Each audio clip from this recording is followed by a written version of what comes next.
বাঁকুড়া ওন্দায় এই তাপস বারিকের পর তাপস বারিককে সপরিবারে পুড়িয়ে মারার চক্রান্ত ব্যর্থ হওয়ার পর চাকদায় আজকে আক্রমণ হয়েছে একটি বিজেপি কর্মী, নাম তন্ময় গুহ যতদূর মনে পড়ছে।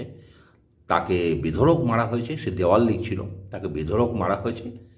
শুধু তাই নয়, তার গলায় একটি সোনার চেন ছিল, সেটাও নাকি ছিঁড়ে নিয়ে চলে গেছে।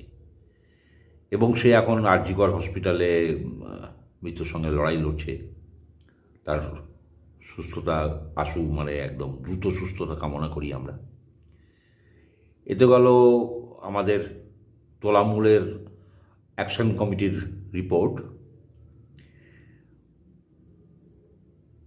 সুপ্রিম কোর্টের যে রায় ছিল, যেটা নিয়ে খুব লাফালাফি করছিল এরা, জিতে গেছি, যে রায় ঠিক নয়, অর্ডার ছিল যে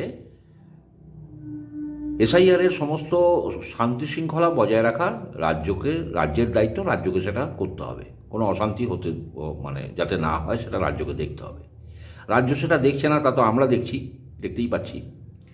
মনিরুল ওদিকে, এদিকে আফিস মজুমদার নাকি নাম যেন হুগলিচ্ছে, সে আছে। তো এদের কার্যকরবার এরা চালিয়ে যাচ্ছে, এদের এতে কোনো হেতকেত নেই। এসআইআর কমিশন, ইলেকশন কমিশন কী বললো না বললো তাদের কিছু এসে যায় না।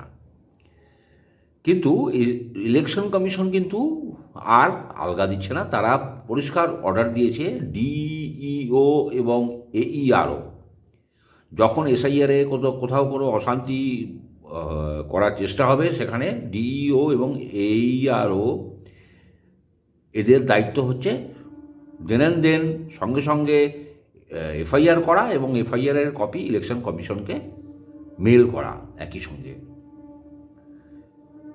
যদি তারা না করে, নিশ্চয়ই ইলেকশন কমিশন তার কোনো ব্যবস্থা নেবে।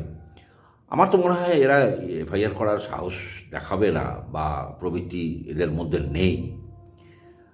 আর দেখা যাক এরপর খেলা কোন দিকে যায়। তবে যেদিকেই যায়, এমন একটা জায়গায় পড়ে গেছে, শ্যামরাখি না কুলরাখি, যাই করতে যাচ্ছে তাতেই ভিতে বিপরীত হচ্ছে আমাদের দিদিমণির।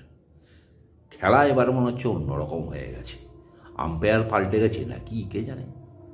তবে আমরা লক্ষ্য রাখবো এই যা চলছে।